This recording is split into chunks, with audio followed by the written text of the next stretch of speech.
Hello guys, నమస్తే.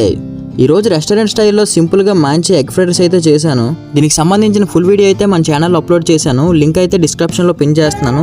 మరి మీరు కూడా ఒకసారి చూసేయండి. మరి ముందుగా స్టవ్ మీద ప్యాన్ పెట్టి దాంట్లో కొంచెం ఆయిల్ అయితే వేసుకున్నాను. ఆయిల్ బాగా వేడెక్కిన తర్వాత ఒక 4 గుడ్లను పగలగొట్టి వేశాను.